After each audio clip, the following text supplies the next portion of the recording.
Hi there, folks, and welcome to our first video of 16mm Film Hobby 101. And if you watched the previous video, you know this is Madison, and she has been a very good student as I've been teaching her about the projector. Now, you saw her thread the projector. Now, there is one error I made in that video, and that was that when you're teaching someone something they've never done before, she was absolutely right. The student has corrected her teacher. You have to practice. You have to practice first before you commit to the actual film because you don't want to damage it. So I apologize. Madison is right. You practice. So when she was practicing with the lever, that's what you do. Okay. Now, film collecting has been predominant in the 50s and 60s and 70s and somewhat in the 80s.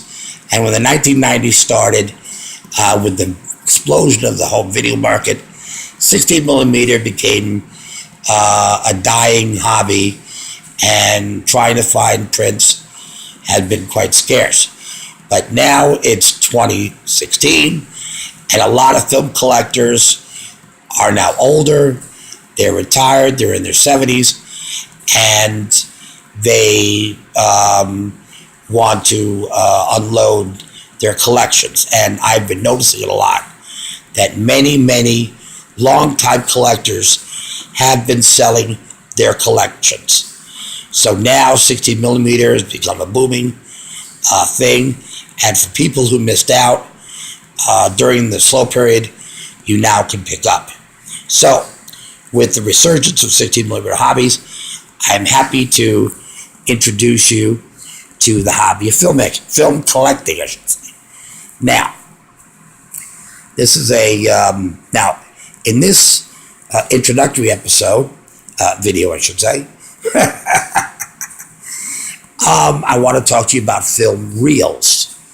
Now, film reels come in different sizes, and the different sizes also has a certain capacity, how much film could fit on each reel. Now, reels come in two ways, either metal or plastic. Metal was predominant in the early days, but now you find more people prefer plastic. They're lighter, they're less bulky, and they're easy to put on and put off, and they don't bend like, or they're less susceptible to damage like metal reels are. So also reels can come in any color, and they're different companies. The few biggest ones are MPE, Motion Picture Enterprises. There's Taylor Reel. There's the Goldberg Brothers. Excuse me. And Comco, which is a very unattractive reel. And I hate the look of it, and I hate dealing with it, because Comco has the worst film slot to put films in. Also, my favorite is the Plyomagic plastics. Those are the best. They're very attractive. They're sturdy, and they don't hinder they're very nice reels. Anyway, let me introduce you to the reels. Starting with the smallest reel that you'll find is the 50-foot reel. And if you can hold that a little closer, see if you can. Okay, that's a 50-foot reel, and it's plastic. And that has a capacity of 60 seconds. Only 1 minute can fit on that little bitty reel. Okay, now the next size up is the 100-foot reel, and that reel has a double that capacity size of the 50-foot. 2 minutes can fit on that reel, And you'll notice that there's a rubber band around it, and that is because I put a little bit more than 2 minutes on it. And of course, that is more than its capacity, so I put a rubber band around it to keep it all together. And so that's that. That's the 100 foot. And now the next size up is the 200 foot reel, which I do not have at the moment. And that capacity is 5 minutes. The 200 foot reel has a 5 minute capacity. And so we will skip that, of course, and go to the 400, which is double the size. And that is a 400 foot reel. Now, that has a 10-minute capacity. 10 minutes fits on that 400 foot reel. Okay? And that's a plastic, of course. Okay, that's 400. Now, the next size up is a 600 foot reel, which you saw in the previous video. Now, the 600 foot reel has I believe it's a 12 or 13 minute capacity. Okay, now, just a second, Madison. Oh, good, you got it. I got it. Okay, now, next size from the 600 is the 800 foot reel. That's 800 feet. And that has a capacity of 20 minutes. 20 minutes fits on that reel. And cans. Okay, let me explain something about cans. Canisters, if you'll, can you put that back in the can? Show how that's done. Okay, it's in the can. And then you take the lid and you put that on the can. Now, it's always good to keep films in a can for a number of reasons. Number one, you can mark the canister on the top, like that is, and on the edge. And the edge, which I don't know if you can see it. Yeah, you can see it's marked. That's a film called mean, medium, and mode.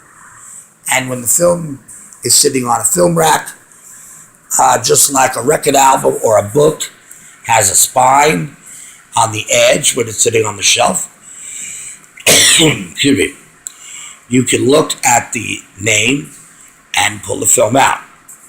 Also, excuse me, the canister protects the film from dust, and it also keeps the film from spaghettiing. Now, spaghettiing is a term you find with film collectors. Spaghettiing is when the film unspools off the reel, and because it's circular, it kind of curlicues, and it looks, and if a lot of film has been spilled out onto the floor, it looks like a plate of spaghetti. But it's not good to eat. But that is a term you need to know.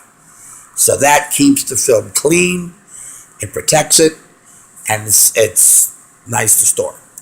Okay, that's the 800 foot reel. Next comes the 1200 foot reel. That is a 1200 foot reel. That is a red plastic reel, and I marked it on the reel. That's the only way I can mark the reel, because otherwise, with it loose like that, there could be writing on the leader, but at quick glance, like a can, you need to know what it is. So I marked it. But that is a 1200 foot reel, and has a capacity of about 25, almost 30 minutes. Can fit on that reel. Okay, that's the 1200 foot reel. Next comes the 1600 foot reel. Okay, that is that reel there. Now, the 1600 foot reel has a capacity of about 42 minutes. That is the 1600 foot reel. And that is, I like to use the 1600 foot reel.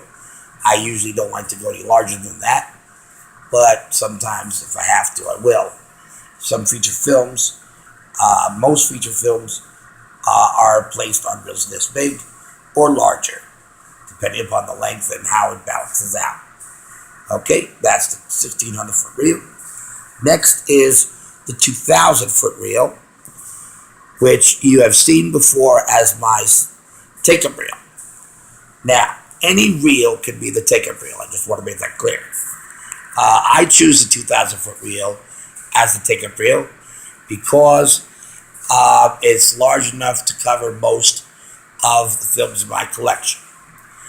And if, now, that 2000 foot reel has a, I think it's a 50 minutes can fit on that reel. 50 to 50, about 50 minutes can fit on the 2000 foot reel. And last but not least, but I will want to show something between the 2000 and the 2300 foot reel.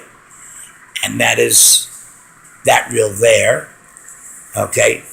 This is the 2300 foot reel. And this has a capacity of exactly 1 hour. 1 hour can fit on the 2300 foot reel.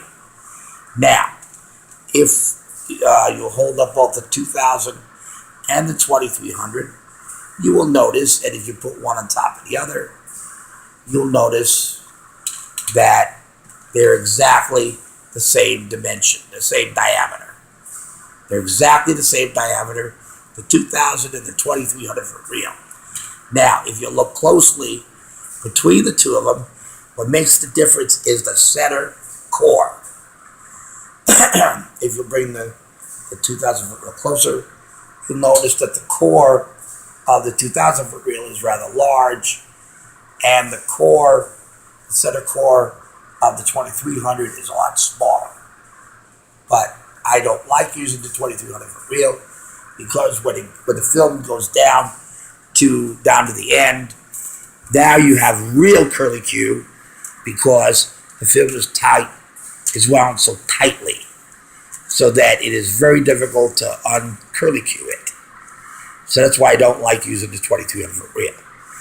But TV stations in the olden days used 2300 foot reels in their projector rooms, so that they could put a 1 hour program with the commercials spliced in, and they could show it and let it play, and you have a full hour program with commercials included.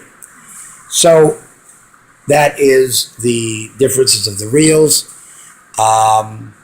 Next time we'll be talking about something else, but I hope you enjoyed this introductory video. And this is Madison and me, Jim Lifton, and I will speak to you again. Thanks for watching. If you enjoyed this video, I invite you to comment, and please subscribe. There'll be more videos to come. And thank you so much, and thanks for watching, and we'll see you soon. Bye.